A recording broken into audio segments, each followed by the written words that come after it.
venait avec son armée vaincue devant le roi vainqueur. Et le roi vainqueur et l'armée vainqueur mettaient le pied sur la nuque du roi vaincu et son armée. Cela s'est écrit dans la parole du Seigneur. Josué chapitre 18 verset 24. Les rois triomphés ont mis le pied sur la nuque.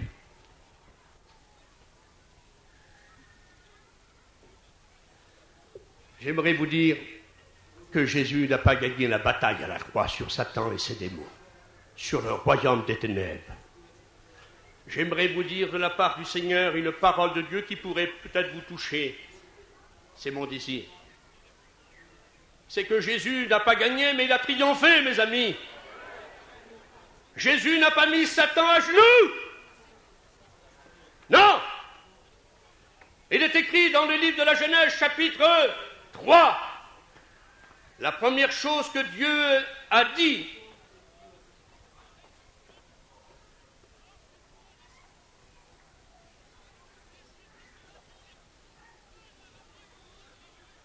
il a dit sur Satan, tu mangeras de la poussière. Beaucoup croient que Dieu parlait aux reptiles.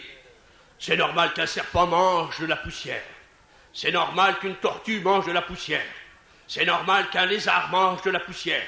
C'est normal qu'une limace mange de la poussière. C'est normal qu'une chenille mange de la poussière. Ce sont des rampants. Dieu ne parlait pas aux serpents reptiles. Mais comme il a dit, tu mangeras de la poussière. Il a parlé à Satan lui-même. Il a dit, mon fils, te fera manger de la poussière. Et pour manger de la poussière, il ne faut pas que l'ennemi soit à genoux. Il faut qu'il soit en plein ventre. Bouge dans la terre. Dieu a dit, mon fils te mettra, Satan, la bouche dans la terre. Tu mangeras de la poussière. Et quelqu'un qui mange de la poussière, il a été vaincu. Il n'est plus debout. Il est tombé. On mange de la poussière parce qu'il a la bouche dans la terre. Satan, tu as méprisé la terre, tu as pollué la terre, tu l'as touché, tu as porté le taureau, tu as porté le péché, tu as porté les ténèbres. Maintenant, tu vas manger la terre. Mon fils te fera manger la terre. Amen. Et Jésus, non seulement il a mis Satan en plein ventre, il lui a fait manger la terre, mais Jésus, selon triomphé, il a mis le pied sur la nuque et il lui a écrasé la tête. Amen. Nul homme n'avait écrasé la tête de Satan. Non, il était invaincu. Mais Jésus, homme, l'a vaincu. Lui a fait manger de la poussière. Il lui a écrasé la tête. Il est écrit dans le psaume 68, tu écraseras la tête du crocodile, tu écraseras la tête de tes ennemis. Oh, combien Dieu est grand. Genèse chapitre 3, verset 15. Accompli par Jésus, tout est accompli. Jean 19, 30. Jésus a écrasé la tête du serpent. Satan a été vaincu. Il ne le savait pas. Et souvent je dis, je vais illustrer ça, ça va peut-être un peu. Lorsque Jésus est mort, le prince des ténèbres, dans son royaume, parce que la Bible parle de royaume de ténèbres, pas le royaume de Dieu, royaume des cieux, royaume des hommes. C'était la grande fête.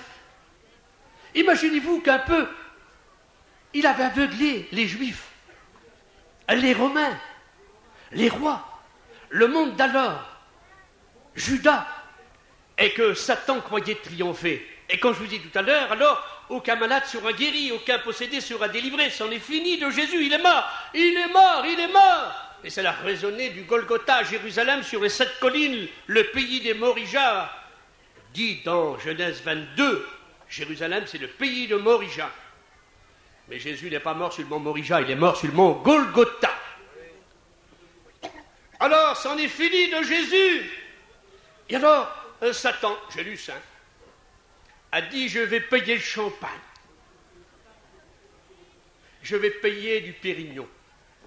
Champagne très cher. Ma cave est remplie. Gâteau à la crème. Et vous allez manger, mes démons, Parce que maintenant, personne ne va vous détruire, personne ne va vous chasser. Lorsque vous allez posséder quelqu'un, vous allez tourmenter quelqu'un, et vous allez faire tomber dans le péché, vous pouvez y aller, vous êtes des vainqueurs. Et 3 jours la fête, on mange, on boit. Et c'est le cri infernal dans le royaume des ténèbres. D'un côté, on croit que c'est des vainqueurs, les cris retentissent de l'enfer. Et les hommes sont contents aussi. Mais tout à coup, un démon, peut-être, est grand Lucifer. Je peux te dire quelque chose, mange et bois, mon gars, c'est moi qui paye. Mais écoute un peu, Jésus est mort il y a 3 jours. Mais écoute, prince des ténèbres, je viens de le voir. Quand? Ce matin. Comment? Tu as vu Jésus ce matin? Oui. Arrêtez la fête. Plus de champagne. Plus de gâteau à la crème. Écoutez mes démons. Je suis vaincu. Nous sommes vaincus. Jésus a triomphé. Amen. Amen. La mort de Jésus a touché le royaume des ténèbres et ça l'a bougé jusqu'aux entrailles de l'enfer. Satan a été vaincu à tout jamais, la tête écrasée, bouge dans la terre et son armée les démons aussi. Savez-vous que le plus petit des chrétiens est plus fort que Satan? Savez-vous qu'aucun chrétien, une chrétienne, le plus petit que ça soit, ne peut pas être possédé par Satan? Celui qui est possédé, c'est parce qu'il le veut. Même la race humaine n'est pas possédée. Autrement, le cuistot, le facteur, le coiffeur, au lieu de vous couper la barbe, les cheveux, vous coupe la gorge, il serait possédé. Dieu veille sur sa nature. Aucun chrétien n'est possédé. Dieu ne partage pas sa demeure. Un chrétien, une chrétienne est habité par Dieu, par Jésus, par le Saint-Esprit. Il n'y a pas de place pour le démon, ni pour le péché volontaire. Jésus a touché le royaume des ténèbres, l'auteur de la mort spirituelle, l'auteur du péché, l'auteur des ténèbres, l'auteur de la rébellion, l'auteur de la guerre, l'auteur du vice. Le monde se dit chrétien, il vit dans l'orgie, l'adultère, il vit dans la boisson, chor et peine, cour et peine. Le monde se dit chrétien, mais le monde est perdu. Ceux qui ont été touchés par la mort du Christ échapperont à tout jamais et seront pour l'éternité avec Dieu. Tel était le royaume des ténèbres a été touché dans ses entrailles. Satan est un ennemi vaincu. N'ayez pas peur de Satan. J'aimerais vous dire de la part du Seigneur une parole de Dieu. Vous savez-vous qu'un petit chrétien, une petite chrétienne, je ne parle pas des serviteurs de Dieu, ils ont reçu l'autorité de chasser les démons. Vous avez l'autorité de résister aux démons. Et comme il le faut, les chasser, comme il n'y a pas de serviteurs de Dieu. Un chrétien, une chrétienne, ne combat pas Satan de face. Quelqu'un qui vous fait face est homme pour vous. Mais il est dit qu'on combat Satan de dos. Parce que Satan tourne le dos aux chrétiens. Il est dit dans l'Épître, résistez au diable, il s'enfuira. Quelqu'un qui s'enfuit, vous tourne le dos. Quelqu'un qui vous tourne le dos, il a les chocottes. Il a peur, il a la trouille. Amen. Et le chrétien combat Satan de dos. Parce que celui qui est en nous est plus grand que celui qui est dans le monde. Et la victoire qui triomphe du monde, c'est notre foi. Quiconque est né de Dieu, le malin ne le touche pas. Quelle puissance, quelle force, quelle portée, quelle position a un petit chrétien et une petite chrétienne envers le grand adversaire de Dieu, Satan. Nous le combattons de dos, car c'est un ennemi vaincu. Notre Sauveur lui a écrasé la tête. Il l'a vaincu. Il a vaincu ses sujets, les démons.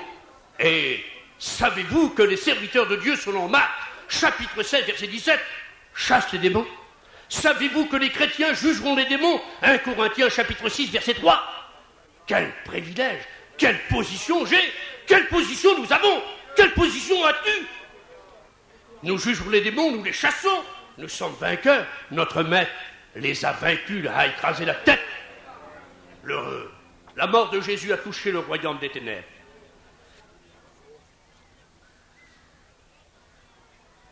Je me réjouis à l'avance. La mort du Seigneur a touché le royaume de Dieu. Amen. Lorsque Jésus a dit ce mot télété,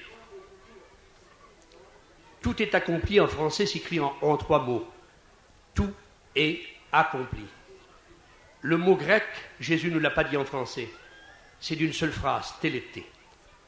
Le mot télété qui est venu de la poitrail de Jésus, de son cœur, selon lui, parce que c'est de l'abondance du cœur que la bouche parle, est passé par sa bouche.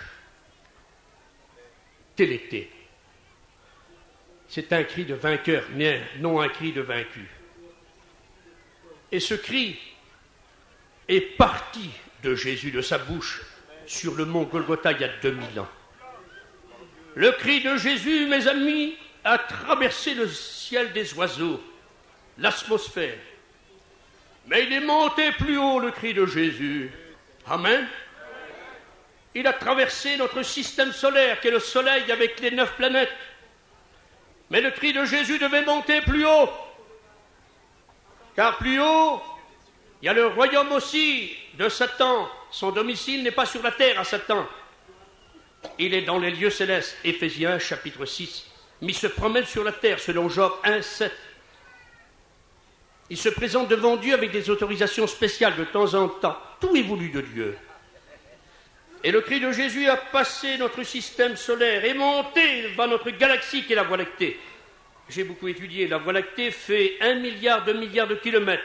Il te faudrait 100 000 ans à 300 000 kilomètres à la seconde pour la traverser. Le cri de Jésus a traversé la Voie lactée qui est la première galaxie. Et il est monté plus haut. Il a traversé l'univers de Dieu. Et d'après les plus grands experts, l'univers est composé de 100 milliards de galaxies. Et chaque galaxie a 100 milliards du système solaire comme le nôtre. Il te faudrait 34 milliards d'années-lumière pour traverser l'univers, d'après les plus grands hommes. Mais la Bible déclare que la main de Dieu mesure les cieux avec la paume de sa main. Il lance les étoiles avec sa main. Quelle main, mon Dieu! Rien d'étonnant que Jésus a dit, personne ne vous gravira de la main de mon Père. Amen. Et le cri de Jésus a passé l'univers. Et tout à coup, Satan avec ses démons, le péché, Jélus, a dit, tu ne passeras pas. Mais devant le cri de Jésus, il fait place, il tombe. Et le cri de Jésus monte encore plus haut. Amen. Il monte tellement haut qu'il vient au royaume de Dieu. Merci Seigneur, t'as ton royaume. Et Jésus a dit, mon royaume n'est pas de ce monde. Merci Jésus, parce que tu ne partageras le paillon. Mettez votre nom si vous êtes jaloux. Jésus a dit dans l'Apocalypse, comme j'ai vaincu, paillon, tu seras avec moi sur le trône de mon Père. Quelle joie, merci Jésus, que ton nom soit béni. Amen. Amen. Et voici qu'il est venu le cri de Jésus jusqu'au royaume de Dieu. Et la Bible nous présente qu'il y a des milliards d'anges. 10 milliards, selon Daniel, se tiennent dans sa présence. La Bible parle de trilliards, de milliards, de billions. Elle parle de myriades, aucun dictionnaire peut vous donner le nom. Les gens sont par milliards, plus nombreux que les grains de sable, que les feuilles des arbres, que toutes les herbes de la terre. Amen. Quelle création, ils ont été créés par une sainte parole de mon Dieu. Et Psaume 148, verset 4. Amen. Et voici les anges, les séraphins, les archanges, les brûlants, les anges les plus hauts, Gabriel, Michael, tous ces anges, par milliards, se sont levés debout et ils ont acclamé. Ils ont tapé des mains en se mettant debout, laissant passer le cri du vainqueur. Amen. Il est venu jusqu'au royaume de Dieu. Et moi, je veux taper des mains aussi. Amen. Alléluia. Et les anges se sont courbés après le cri du vainqueur. Laissons-le passer. Et il est monté le cri de Jésus, mes amis, jusqu'au trône de Dieu. Il est parvenu jusqu'aux oreilles de Dieu son Père. Et il a arrêté le bras de Dieu. Il a dit, Père, ne frappe plus les hommes. Car Dieu, par ses anges, tenait l'épée avec Adam. Il a dit, Père, il n'y a pas un homme qui ne peut pas être pardonné. Il n'y a pas un pécheur qui ne peut pas être pardonné, mon Père. Il n'y a pas un péché que mon sang ne peut pas effacer, mon Père. Ne frappe plus les hommes. Et la justice de Dieu, l'amour de Dieu en Jésus-Christ, le cri de a arrêté le bras de Dieu. Il a accompli, il a satisfait toute la justice de Dieu. Dieu avait frappé, son épée avait tombé sur Jésus, et son cri est parvenu vers son Père. Et il a intercédé, il a dit, mon Père, pardonne-leur. Il l'avait dit à la croix, et l'oreille de Dieu l'avait écouté. Alors Dieu décide que tous les hommes soient sauvés. Et il n'y a pas un homme sur la terre qui ne peut pas être pardonné. Et c'est pour ça que le chrétien n'a pas le droit de vivre dans le péché, car Jésus est mort pour lui. Et Dieu a accepté le cri du vainqueur. Amen. Quelle joie pour moi de savoir cela, mes amis. Il a accompli toute la volonté de Dieu.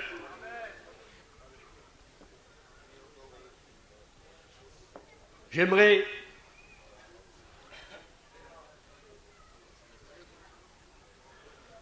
dire encore un 7e point. Vite fait. Nous avons trouvé que la mort de Jésus a frappé la nature.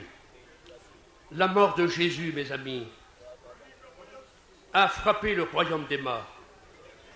La mort de Jésus a frappé les personnes qui étaient vivantes. La mort de Jésus a touché le monde religieux. La mort de Jésus a touché le royaume des ténèbres. Mais la mort de Jésus a touché le royaume de Dieu.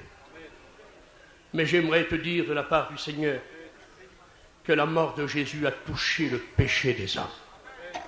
Et dites Alléluia. J'aime pas trop taper des mains pour les hommes.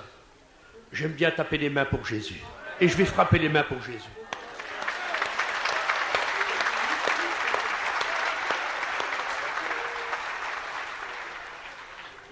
David a dit que le péché était couvert dans l'Ancien Testament l'autre jour. La mort de Jésus n'a pas flatté le péché, mais la mort de Jésus a ôté le péché. Quel privilège!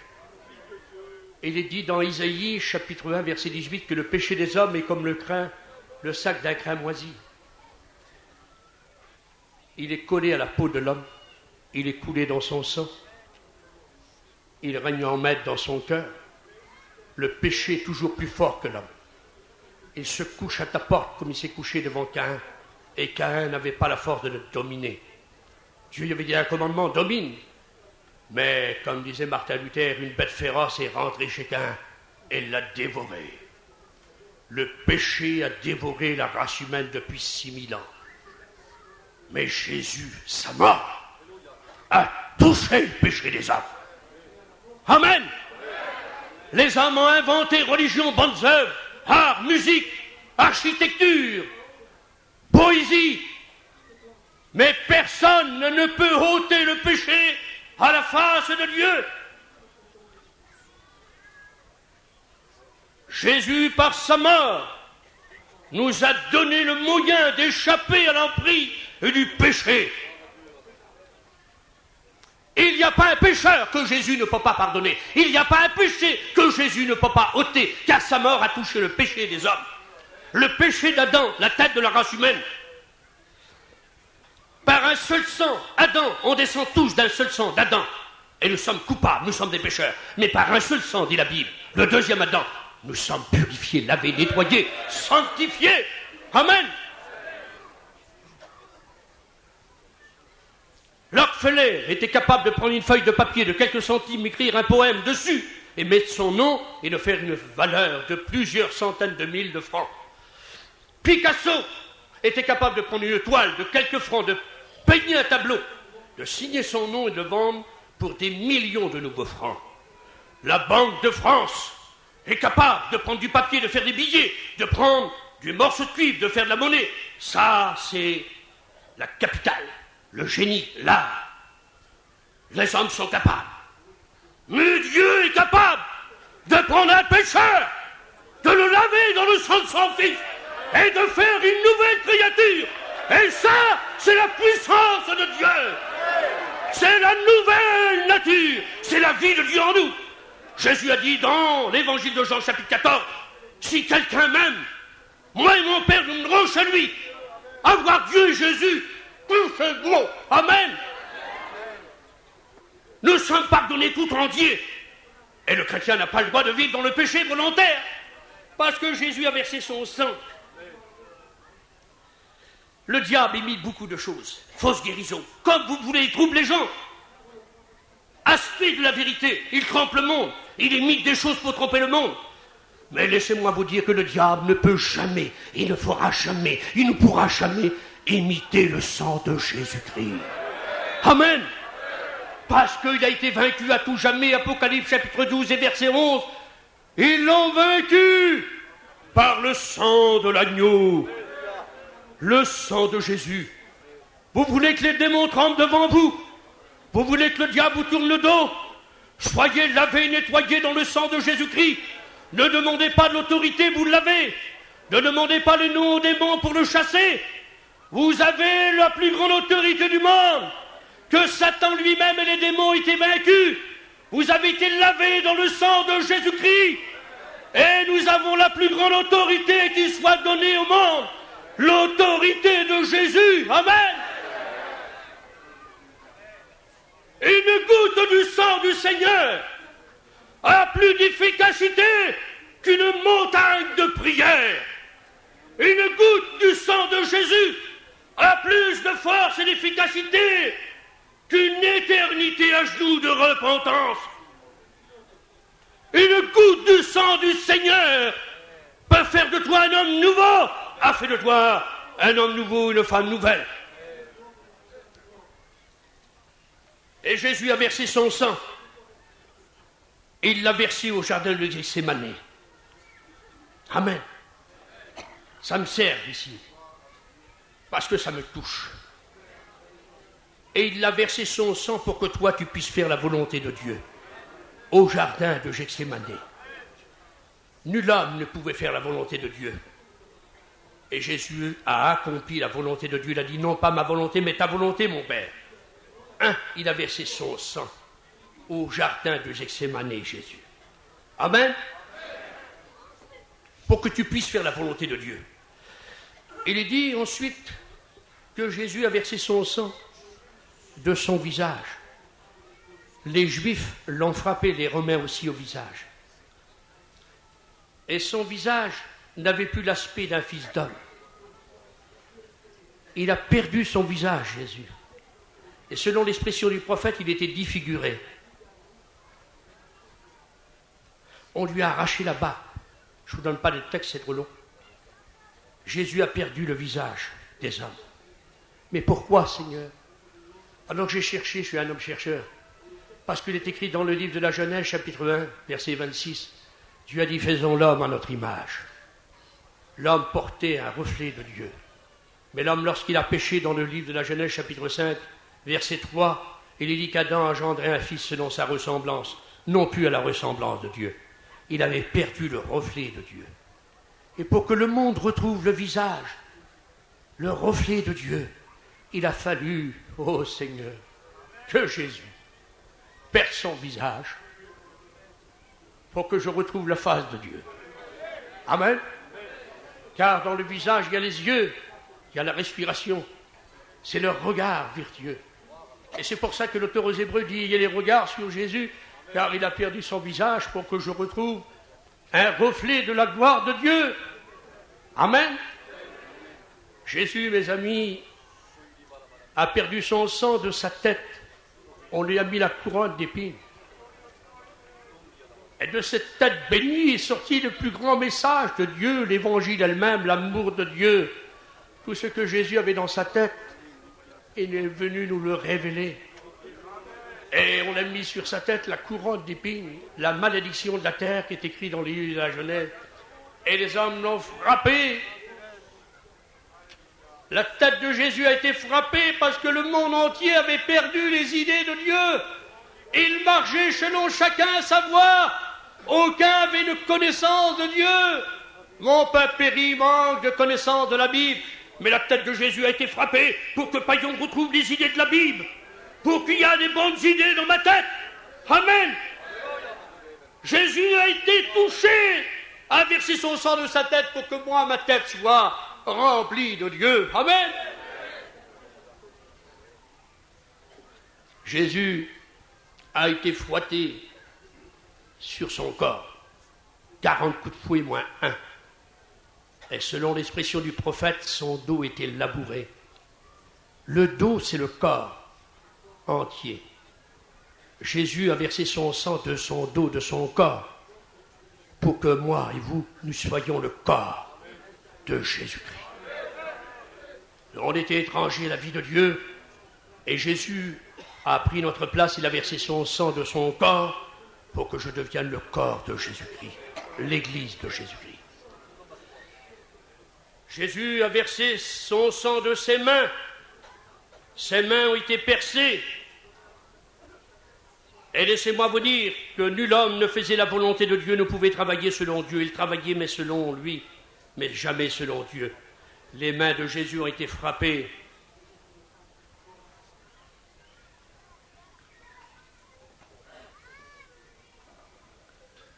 Pour que Païen puisse faire le travail de Dieu. Tu ne peux pas faire le travail de Dieu si les mains de Jésus n'avaient pas été percées, si son sang n'avait pas coulé de ses mains.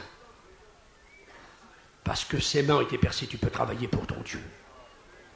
Les pieds de Jésus ont été percés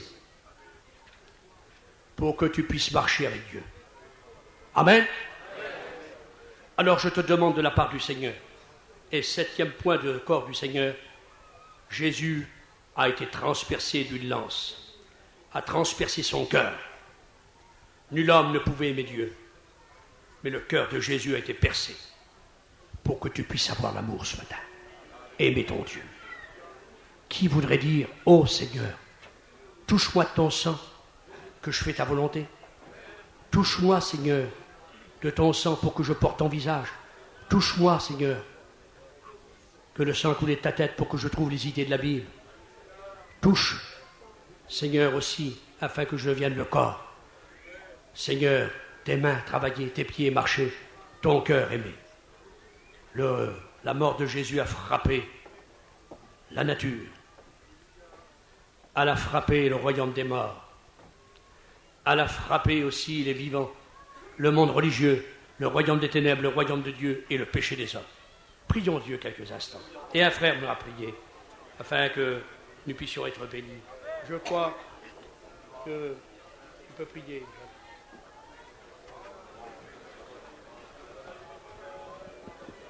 Recueillons-nous ensemble ce matin. Repensons à toutes les paroles qui ont été dites de la part de serviteurs de Dieu ce matin. Ces paroles bénies qui font tant de bien à notre âme et à notre vie. Ces paroles bénies qui ont permis que nous soyons sauvés. Ces paroles bénies qui ont permis que nous ayons auprès de Dieu maintenant un plein accès et que nous puissions maintenant, en esprit, être aussi en communion avec notre Seigneur. Nous te bénissons, te rendons grâce, Seigneur. Nous te louons, t'exaltons pour ta parole bénie ce matin, qui a touché nos âmes et nos vies, qui nous a révélé les vérités de Dieu, qui nous a renouvelés dans l'espérance de la parole de Dieu. Seigneur, étends ta main sur chacun de nous, glorifie-toi au milieu de ton peuple ce matin. Merci pour ta parole, merci pour ton serviteur, merci pour ton sang purificateur qui a coulé à la croix du Calvaire et qui nous a lavé de tout péché. Merci Seigneur, au nom de Jésus ton Fils. Gloire à Dieu, priez le Seigneur Jésus, alléluia, alléluia, gloire à Dieu, et glorifiez le nom du Seigneur pour son sacrifice merveilleux. Merci Seigneur Jésus, alléluia.